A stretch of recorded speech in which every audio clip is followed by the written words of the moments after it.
여러분은 어떤 좋은 소식을 기다리고 계십니까? 영화나 드라마를 보다 보면요, 이런 장면을 볼 때가 있어요. 좋은 소식과 나쁜 소식이 있는데 어떤 거 먼저 듣고 싶냐라는 그런 대사를 볼 때가 있습니다. 그러면 사람들이 거의 대부분 좋은 소식부터 듣고 싶다 이렇게 얘기를 하게 되죠. 자, 그러면 이렇게 말합니다. 1년 동안 고생했다고 회사에서 상여금이 지급된대. 와, 진짜요? 그럼 나쁜 소식은 뭐예요? 근데 그거 취소됐어. 당연히 사람들은 좋은 소식 좋아하지 나쁜 소식을 좋아하는 사람은 아무도 없습니다.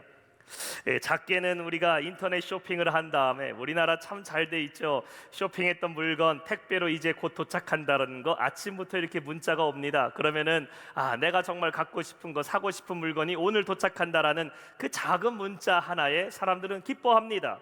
큰 기쁨의 소식은 무엇일까요? 내가 들어가고 싶은 학교에 대학생이 될 때에 그 학교에 지원을 했는데 학교에서 합격 통지서를 받을 때에 기쁘죠. 원하는 직장에 취직하기 위해서 기다리던 취업생이 그 직장에서 이제 합격했다고 내일부터 출근하라는 그런 소식을 듣게 될 때에 정말 마음에 큰 기쁨이 찾아오게 됩니다. 어렸을 때 크리스마스가 되면요, 혹시 눈이 오는 화이트 크리스마스가 되진 않을까 기대했던 기억이 있어요. 그래서 크리스마스가 될 때마다 일기예보 검색하고 이번 성탄절에 눈이 온대 안 온대, 눈이 온대 안 온대, 진짜 눈 오는 소식 있었으면 좋겠다라고 그렇게 기쁜 소식을 기다릴 때가 있었습니다. 오랜 세월 동안 아이를 낳지 못한 가족에게 임신을 하였다라는 소식이 들었을 때에 얼마나 기쁘겠습니까? 잃어버린 가족을 기다리고 있는 사람에게 그 가족 찾았으니까 이제 곧 집으로 데려다준다라는 소식을 들었을 때에 얼마나 기쁜 소식이겠습니까? 이처럼 우리의 삶에는 기다리는 많은 소식들이 있고 그 중에는 각자에게 좋은 소식과 기쁜 소식도 있습니다. 오늘 본문에서 말씀하고 있어요. 10절에 천사가 이르되 무서워하지 말라. 보라, 내가 온 백성에게 미칠 큰 기쁨의 좋은 소식을 너희에게 전하노라. 천사는 이 땅에 큰 기쁨의 좋은 소식이 전파되었다라고 말씀하고 있습니다. 대학교에 입학했다라는 것은 수험생에게 좋은 소식이고 자녀를 갖게 되었다라는 것은 기다리는 부모에게 좋은 소식이 될 것입니다. 그러나 나에게는 좋은 소식이 되어도 다른 이들에게는, 그 사람과 무관한 사람에게는 아무리 대학교에 입학했고 자녀를 낳게 되었다 하더라도 그것이 그들에게는 좋은 소식이 되지 않을 수도 있지요. 무관한 이야기가 될 수 있습니다. 근데 오늘 본문에 보면은 이 기쁨의 좋은 소식은 누구에게 전해졌다? 온 백성에게, 영어로는 all the people, 모든 사람들에게 큰 기쁨의 좋은 소식이 선포되었다라고 말씀하고 있는 겁니다. 이 소식은 과연 어떤 소식이었을까요? 오늘 11절에 말씀하고 있어요. 우리 한번 한 목소리 읽어봅시다. 시작. 오늘 다윗의 동네에 너희를 위하여 구주가 나셨으니 곧 그리스도 주시니라. 할렐루야. 온 백성에게 선포된 큰 기쁨의 좋은 소식이 선포됐는데 그것은 바로 우리를 위해서 구주 예수 그리스도께서 탄생하신 소식임을 믿으시기 바랍니다.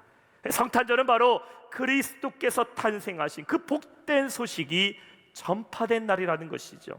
2000년 전에 베들레헴에 있었던 그 목자들에게만 기쁜 소식이 아니라 저 이스라엘 땅의 유대인들에게만 기쁜 소식이 아니라 2021년 12월을 살아가는 오늘 우리에게도 이 소식은 여전히 큰 기쁨의 소식이고 복된 소식임을 여러분 믿으시길 바랍니다. 그래서 예수 그리스도에 대한 소식을 두 글자로 뭐라고 얘기합니까? 복음이라고 얘기를 합니다. 영어로는 good news라고 얘기를 하죠. 헬라어로는 유앙겔리온이란 말을 씁니다. The gospel, good news라는 것이에요. 오늘날의 복음주의 신학에 영향력 있는 목회자 중에 한 사람인 톰 라이트 교수가 쓴 Simply Good News라는 책이 있어요. Simply Good News.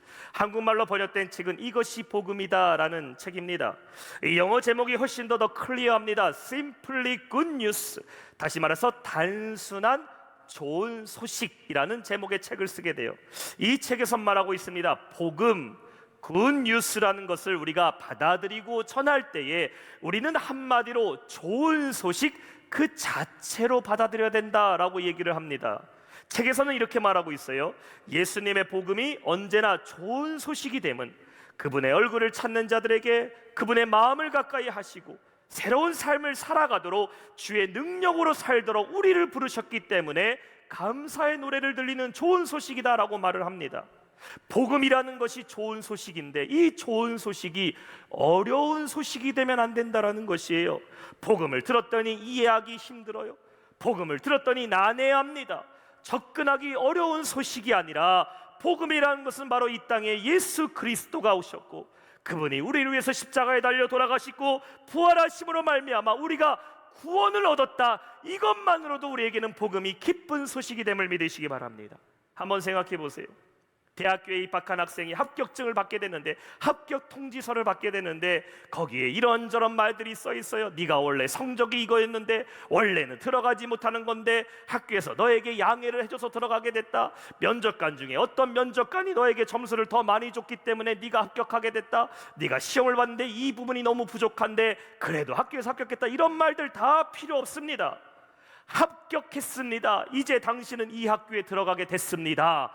라는 그 한마디 문장으로 충분히 기쁜 소식이 될 수 있다는 것이, 구주 되신 예수님이 이 땅에 우리를 오셨고 그분이 절망 가운데 살던 우리에게 새로운 참 소망을 주신 것, 그것이야말로 우리에게 기쁜 소식임을 믿으시기 바랍니다. 예수께서 우리에게 오신 가장 복된 소식, 그것이 큰 기쁨의 소식이에요. 오늘날 우리의 삶에 이러한 기쁨의 소식을 만나기가 참 힘든 시대 살아가고 있습니다. TVN 뉴스만 틀어도요, 여러분 기쁜 소식 얼마나 들어보셨어요? 코로나로 인해서 두려움과 경제적인 불안감과 절망적인 소식들만 들어오는 이 때에 우리는 주님 오실 성탄절을 통하여 기쁨의 복된 소식이 여러분의 모든 삶 가운데 전파되기를 주님의 이름으로 축원합니다. 그렇다면 주님의 기쁨 복된 소식은 무엇일까? 오늘 말씀의 첫 번째, 무서워하지 말라입니다. Don't be afraid. 무서워하지 말라. 10절에 말씀하고 있어요. 천사가 이르되 무서워하지 말라. 보라, 내가 온 백성에게 미칠 큰 기쁨의 좋은 소식을 너희에게 전하노라. 예수님이 탄생하시던 날 밤에 목자들이 밖에서 양떼들을 지키고 있었습니다.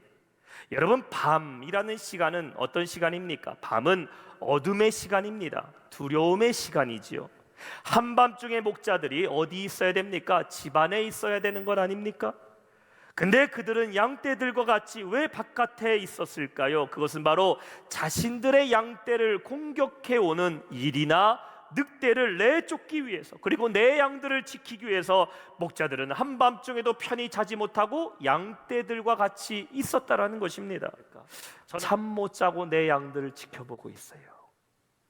자신들의 전 재산과 생업을 지키기 위해서 한밤중에 양떼들에 사여 있는 그들에게 오늘 천사가 나타났습니다. 그리고 말합니다. 두려워 말라. Don't be afraid. 무서워하지 말라고 선포하고 있어요. 어둠 가운데 있는 이 세상에, 두려움 속에 살아가고 있는 우리의 삶 가운데 이리때로부터 늑대로부터 내 삶을 지키기 위해서 밤낮 수고하고 열심히 살아가고 있는 애들에게 주님께서 이 땅에 오심으로 선포된 가장 첫 번째 복된 소식, 두려워하지 말라라는 겁니다. 우리 한번 따라합시다. 무서워하지 말라. 두려워하지 말라. 마태복음 14장에 제자들이 배를 타고 갈릴리 바다를 건너가게 돼요. 한밤중에 풍랑을 만나게 됩니다. 배가 좌우로 흔들리기 시작했어요. 제자들이 그 안에서 살고자 몸부림을 치고 푸른 풍랑으로의 고난을 당하고 있을 때에 예수께서 저 멀리 바다 위를 걸어오셔서 제자들을 보시고 이 말씀하십니다. 마태복음 14장 27절 말씀 보세요. 예수께서 즉시 이르시되 안심하니 나니 두려워하지 말라. It is me. 나니 don't be afraid. 두려워하지 말라. 어둠 가운데 살고자 몸부림치면서 두려워하는 제자들에게 주님은 무서워하지 말라라고 말씀하시며 그 풍랑을 잠잠케 하셨습니다. 오늘날 여러분의 삶에 어떤 두려움이 있습니까? 무엇으로부터 여러분의 삶을 지키기 위해서 그렇게 열심히 하루하루 살아가고 계십니까? 한밤중에 목자들은 자신들에게 찾아온 천사를 보고 크게 무서워해요. 왜 그래요? 그들은 어둠 속에 있었기 때문입니다. 그런데 한 번도 경험하지 않은 큰 빛을 보게 되니까 두려움이 생겼어요. 우리의 삶에 두려움이 찾아오는 이유가 무엇입니까? 어둠 속에 있기 때문 아닙니까? 눈이 보이는 밤과 낮을 말씀드리는 게 아닙니다. 예수님을 알지 못하고 그 빛을 경험하지 못한 자들은 어둠 속에 있는 자들이에요. 그러니 날마다 그 마음이 두려움 가운데 살아간다라는 것이에요. 어두운 속에서는 작은 것 하나에도 깜짝깜짝 놀라게 됩니다. 앞서 말씀드렸듯이 군대 고참이 장난으로 귀신 얘기하니까 그냥 제 귀를 스쳐 지나가는 바람 소리에도 깜짝 놀라게 되고, 동물 하나 지나가는 그림자에도 깜짝 놀라게 된다라는 것이에요. 이러한 두려움이 어떻게 사라질 수 있을까? 빛을 보면 두려움이 사라지게 됨을 믿으시기 바랍니다. 빛 대신 예수님을 만나게 되면 우리 안에 모든 두려움은 사라지게 됨을 믿으시기 바랍니다. 아멘입니까? 어두운 밤중에 내가 아무리 지키려고 애를 써도 우리는 스스로를 지킬 수가 없어요. 주님이 지켜주셔야 돼요. 내 건강과 힘과 물질, 나의 가정과 인생의 성공, 내가 지킬 수 있는 것 아닙니다. 스스로 지키려고 하니까 밤낮 잠도 자지 못하면서 우리는 고통 가운데 긴장하며 살아간다는 거예요. 혹시 무슨 일 당하는 거 아닌가? 혹시 누가 나의 이것을 뺏어가지는 않을까? 긴장하며 살아가는 겁니다. 그러나 이러한 우리의 삶에 기쁨의 소식이 전파되었음을 믿으시기 바랍니다. 사랑하는 성도 여러분, 더 이상 두려워하지 마세요. 천사는 겁주고 우리의 것을 뺏으려고 오는 게 아니에요. 목자들에게 복된 소식, 기쁨의 소식을 오늘 밤 전하러 왔습니다. 주님은 우리의 삶에 기쁨으로 찾아오신 주님이심을 여러분 믿으시길 바랍니다.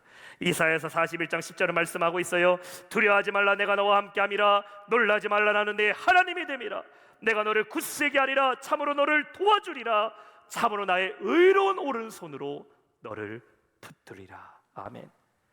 복된 성탄의 소식으로 말미암아 모든 두려움을 물리치는 우리 모든 영락의 성도 되시기를 주님의 이름으로 축원합니다. 두 번째 소식은 무엇일까요?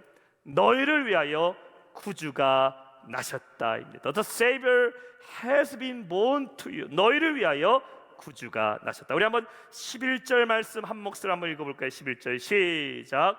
오늘 다윗의 동네에 곧 그리스도 주시니라. 아멘. 이 크리스마스가 되면은 가장 기다려지는 것이 있다면 뭐니 해도 선물일 겁니다. 선물. 그래서 아이들이 크리스마스 성탄절 전날에는요 일찍 잠에 들어요. 평상시엔 늦게 자던 아이들도 일찍 잡니다. 그리고 크리스마스 날에는 절대로 울면 안 됩니다. 왜 울면 안 돼요? 울면은 산타 할아버지가 선물을 안 주기 때문에. 평상시 울보였던 애들도 그날만큼은 울지 않아요. 그리고 일찍 잠에 듭니다. 산타가 언제 올까? 선물이 언제 도착할까? 저도 성민이가 어렸을 때예요. 항상 우리 성민이도 크리스마스가 되면 선물을 기대했어요. 어느 날 제가 성민이를 위해서 아주 좋은 선물 정성껏 준비를 했습니다. 그리고 성탄절 아침에 일찍 일어난 성민이가 열심히 선물을 뜯어봤는데 하나도 기뻐하지 않는 겁니다. 왜 그랬을까요? 저는 성민이를 위해서 정성껏 책을 선물했기 때문입니다. 세계적인 명작 윌리엄 셰익스피어 전집을 제가 사서 이쁘게 포장해서 선물했는데 얘가 하나도 기뻐하지 않아요. 그리고 말합니다. 아빠, 이건 산타가 준 게 아니야. 아빠가 준 거야. 아예 산타의 환상이 깨져버렸어요. 크리스마스 날 여러분 받고 싶은 선물 무엇입니까? 나를 위한 선물 받고 싶지 않으세요? 나를 위한 선물? 나를 위한 선물이라는 것은 나의 바램과 나의 요구와 나에게 초점을 맞춘 선물, 그거 받고 싶어 합니다. 장난감을 받고 싶은 아이에게 문제집을 선물해요. 싫어하시겠죠? 이쁜 구두를 받고 싶은 아이의 아내에게 여보 주방일 잘하라고 고무장갑을 선물해 줬습니다. 화가 나요. 화가 나. 전혀 받는 사람의 입장을 생각하지 않는 선물 아니겠냐라는 것이에요. 여러분, 예수님은 이 땅에 선물로 오셨는데 누구의 선물로 오셨습니까? 저와 여러분의 선물로 오신 주님이심을 믿으시기 바랍니다. 성경에 말씀하고 있어요. 에베소 2장 8절 너희는 그 은혜로 인하여 믿음으로 말미암아 구원을 받았으니 이것은 너희에게 난 것이 아니요 하나님의 선물이라. The gift of God. 하나님의 선물, 그분이 바로 예수 그리스도임을 믿으시기 바랍니다. 그렇다면 예수님은 누구의 필요를 위해서, 누구의 바램을 이루기 위해서 오신 주님이실까? 바로 우리를 위해서, 저와 여러분의 필요를 채워주시기 위해서, 우리의 바램을 이루어 주시기 위해서 오신 선물 예수님이심을 믿으시기 바랍니다. 그래서 오늘 천사는 말하고 있어요. 11절에 오늘 다윗의 동네에 너희를 위하여 구주가 나셨으니 곧 그리스도 주시니라. The Savior has been born. 그 다음에 to you라고 말하고 있어요. You. 너희를 위하여 구주가 나셨다. 누구를 위해서요? 너희를 위해서, 나를 위해서, 우리를 위해서 누가 나셨다? 구주가 탄생하셨다라는 것입니다. 예수님이 이 땅에 오신 것, 온 인류를 위해 오셨다고 우리는 말합니다. 틀린 말은 아니에요. 그러나 정확한 표현은 아닙니다. 예수님의 이 땅에 오신 이유는 무엇 때문에? 나를 구원하시기 위해 오신 주님이심을 믿으시기 바랍니다. 한번 따라합시다. 나를 위해 오신 주님, 나를 위해 오신 주님. 예수님은 나를 위해 오신 거예요. 나를 위해. 주님은 여러분 한 사람을 위해서 오신 주님이세요. 마치 크리스마스 선물이 단체상으로, 예수님이 단체로 주는 선물같이 참여상으로 모든 사람에게 나눠주는 그러한 선물이 아닙니다. 주님은 여러분 한 사람을 위해서, 나만을 위해서 이 땅에 오신 주님이라는 그 사실을 우리는 잊으면 안 돼요. 따라서 그 주님을 내가 받기 위해서 어떻게 해야 될까요? 여러분 개인이 주님을 영접해야 되고, 그 개인이 주님을 나의 구주로, 주님으로 믿어야 될 줄로 믿습니다. 구주라는 말은 어떤 말일까요? 구주라는 말, 원어로는 소텔이라는 말 썼어요. 소텔. 영어로는 Savior, Rescuer라는 말 씁니다. 물에 빠진 사람, 공경에 빠진 사람을 구할 때 우리가 Save, Rescue라는 말을 쓰지요. 자, 이 소텔이라는 말은요, 악과 위험과 어려움에서부터 도와주고 구원해주는 사람을 의미하고 있어요. 성경에 많은 구주라는 글자가 등장하지만 성경 속에 나오는 구주는 딱 한 사람만을 가르치고 있습니다. 성경에 나오는 구주는 바로 누굴까? 예수 그리스도만 소테르, 구주라고 말씀하고 있어요. 디모데후서 1장 10절 말씀 한번 볼까요? 이제 우리 구주 예수 그리스도의 나심으로 말미암아 나타났으니 그는 사망을 패하시고 복음으로서 생명과 썩지 아니할 것을 드러내신지라 라고 말씀합니다. 예수님이 구주시라는 것은 일시적으로 여러분에게 그냥 물에 빠진 사람 잠깐 들어올려주고 병든 사람 한 번 고쳐주는 그러한 주님이 아니라, 우리 예수님이 온전한 구주라는 것은 영원히 우리를 구원하실 분, 아멘입니까? 영원히 우리를 책임지실 분은 오직 예수 그리스도 한 분임을 여러분 믿으시길 바랍니다. 그 구주 되신 예수님이 누구를 위해 이 땅에 오셨다고요? 우리를 위해, 나를 위해 이 땅에 오셨다라는 것이에요. 사랑하는 성도 여러분, 우리에게 이것보다 더 기쁜 소식이 어디 있습니까? 완전히 나에게 맞춰진 선물, 나를 위해 예비된 선물, 나를 위해 오신 구주 예수 그리스도, 우리를 구원하시고 살리시고 생명으로 인도하시기 위해 우리 주님이 오셨음을 믿으시기 바랍니다. 따라서 여러분은, 우리는 우리 구주 예수님만 의지하며 살아야 된다는 것이죠. 내가 힘들 때 누군가 나와 함께 한다는 것, 여러분 얼마나 큰 힘이 됩니까? 저도 병원에 잠깐 입원한 적이 있었어요. 옆에서 누군가 저를 위해서 간호를 하고 내가 힘든 것을 알아주는 것만으로도요 힘이 되더라고요. 알아주는 것만으로 힘이 돼요. 근데 사람은 그 문제를 해결할 수 있는 능력이 없습니다. 위로는 해줄 수 있어도 우리 안의 문제를 해결할 능력이 없잖아요. 병을 간호해 줄 수는 있으나 그 병을 고칠 능력은 없어요. 제한적입니다. 무능합니다. 그래서 사람은 구주가 될 수 없어요. 그러나 우리 예수님, 우리의 약함을 아시고 주님은 우리를 동정해 주실 뿐만 아니라 우리를 그 어떤 문제에서도 구원해 주시는 주님이심을 여러분 믿으시기 바랍니다. 찰스 스탠들 목사님은 이런 말을 했어요. 만약 우리에게 가장 필요한 것이 지식이었다면 하나님은 이를 위해 세상에 위대한 교육자를 보내실 것이다. 만약 우리에게 가장 필요한 것이 기술, knowledge였다면 하나님은 이를 위해 세상에 위대한 과학자를 보내셨을 것이다. 만약 우리에게 가장 필요한 것이 돈이었다면 하나님은 이를 위해 세상에 위대한 경제학자를 보내셨을 것이다. 만약 우리에게 가장 필요한 것이 오락이라면 하나님은 이를 위해 세상에 위대한 연예인을 보내셨을 것이다. 그러나 하나님은 우리에게 필요한 것이 죄 사함과 용서라는 것을 아셨기 때문에 하나님은 우리에게 구주를 보내주셨다. 저와 여러분에게 필요한 것은 구주가 필요합니다. 죄 사함에서부터, 절망적인 삶에서부터, 우리의 모든 죄에서부터 용서를 해주시고 우리에게 구원을 베푸실 구주 예수님, 여러분의 삶의 인도자가 주님이 되시기를 축원합니다. 여러분을 위해 오신 예수님, 그 선물 내가 받아들여야 돼요. 나의 주님으로 모시고 살아갈 때에 어떠한 상황 속에서 주님께서 우리를 구원하시고 회복해 주실 줄로 믿습니다. 말씀 마지막 세 번째, 어떤 기쁨의 소식입니까? 하늘에는 영광, 땅에는 평화입니다. 하늘엔 영광, 땅에는 평화. 우리 한번 14절 말씀 한 목소리 읽어봅니다. 시작. 지극히 높은 곳에서는 하나님께 영광이요 하니라. 아멘. 예수님이 어디서 탄생하셨습니까? 뒤에 그림에도 나오고 있죠. 베들레헴 말구유에서 주님은 탄생하셨어요. 하나님께 영광이 되시려면은 예수님께서 저 예루살렘 궁궐에 황금으로 만든 왕의 보좌에서 태어나셔야 되는 것 아닙니까? 그래야 하나님 이름에 영광되는 거 아닙니까? 그런데 어떻게 말구유에서 태어나신, 가장 낮고 찬한 곳에서 태어나신 예수님이 하나님의 영광이 될 수가 있었을까? 주님은 창세전부터 계획하신 하나님의 그 뜻을 이루시기 위해서 이 땅에 오셨고 탄생하셨다라는 것이에요. 하나님께 영광이 된다라는 것은 과연 무엇을 얘기하는 겁니까? 세상에서 보여지는 화려함이 하나님의 영광이 될까요? 많은 사람들의 박수와 환호성을 받는 것이 하나님의 영광입니까? 아닙니다. 하나님의 영광이 되는 것은 바로 하나님의 뜻에 순종하고 하나님의 계획을 이루어가는 것이 하나님의 영광임을 믿으시기 바랍니다. 예수님은 하나님의 영광으로 이 땅에 오셨어요. 하나님께서 우리를 구원하시기 위해 세우신 그 계획, 그 계획은 예수 그리스도로 성취된 겁니다. 비록 말구유에서 아무도 찾지 않는 그곳에서 우리 예수님 탄생하셨지만 주님이 이 땅에 오심으로 말미암아 하나님과 우리와의 깨어진 그 관계를 주님께서 회복시키시는 그 역사를 이루셨음을 믿으시기 바랍니다. 또 하나님께 영광이 되신 예수님은 땅에 있는 사람들에게, 우리에게는 무엇이 되셨다고 말씀하고 있습니까?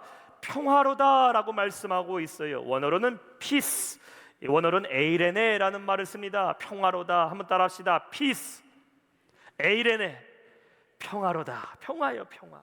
어떻게 그럴 수 있을까? 힘들고 어려운 삶을 살아갈다 할지라도 주님께서 그 마음의 평안의 왕으로 오셨기 때문입니다. 요한복음 16장 33절, 우리 한번 한 목소리 읽어봅시다. 요한복음 16장 33절 시작. 이것을 너희에게 이르는 것은 너희로 내 안에서 평안을 누리게 하려 함이라. 세상에서 너희가 환난을 당하라. 담대하라. 내가 세상을 이기었노라. 아멘. 사랑하는 성도 여러분, 성탄절에 주님이 주시는 평안을 누리시기를 축원합니다. 우리 안에 그 평안이 임해야 돼요. 근데 주님 주시는 그 평화는 누구에게 주실까? 13절 후반절에 말씀하고 있습니다. 하나님이 기뻐하신 사람들 중에 평화로다. Whom he is pleased. 하나님의 기뻐하심을 받은 사람 중에 평화가 임한다라고 말씀하고 있어요. 하나님이 기뻐하신 사람들은 누굴 말하고 있죠? 하나님의 기쁨 영광인 예수 그리스도를 그 마음에 영접한 자, 주님을 믿고 살아가는 자, 주님이 그 마음을 두드릴 때에 마음을 활짝 열고 주님을 모셔드린 그 사람, 하나님이 기뻐한 자, 평화를 누리게 됨을 믿으시기 바랍니다. 이런 말이 있어요. 태양이 아무리 밝아도 닫아놓은 항아리 속은 비출 수가 없다. 예수님이 평화를 가지고 이 땅에 오셨어도 내 마음이 닫아놓은 항아리 같이 닫혀 있다면 그 평화를 억지로 집어넣을 수가 없습니다. 오늘날도 우리가 보면요, 북한과의 평화를 얘기를 해요.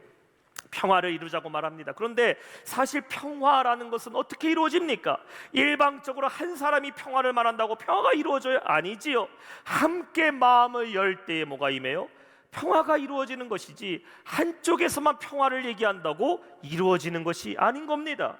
주님께서 평화를 가지고 오셨지만 내 마음에 주님을 모셔드리지 않아요. 주님을 내 마음에 품고 살아가지 않는다. 여전히 그곳에는 전쟁이 있고 분열이 있고 불안한 삶을 살아가는 겁니다. 사랑하는 성도 여러분, 이번 성탄절에 여러분 마음을 활짝 여세요. 주님을 모셔드리세요. 그래야 하늘의 영광이고 우리에게는 평화가 되시는 그 주님을 경험하는 성탄절 되시기를 주님의 이름으로 축원합니다. 오늘 말씀 맺겠습니다.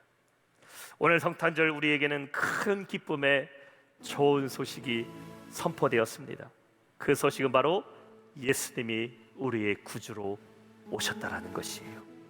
다른 사람의 구주, 이스라엘의 구주가 아니라 우리 예수님 바로 나의 구주로 오셨음을 믿으시기 바랍니다. 성탄절은 주님이 나에게 찾아오신 날입니다. 그리고 이 땅에 오신 예수님은 우리에게 세상 큰 날까지 내가 너희와 함께 하리라고 약속하셨어요. 따라서 오늘만 기쁜 소식이 전파된 날이 아니라, 크리스마스만 주님의 기쁜 성탄이 전파되는 날이 아니라, 매일 주님을 모시고 살아가는 자는 날마다 기쁜 소식이 넘쳐나는 날이 될 줄 믿습니다.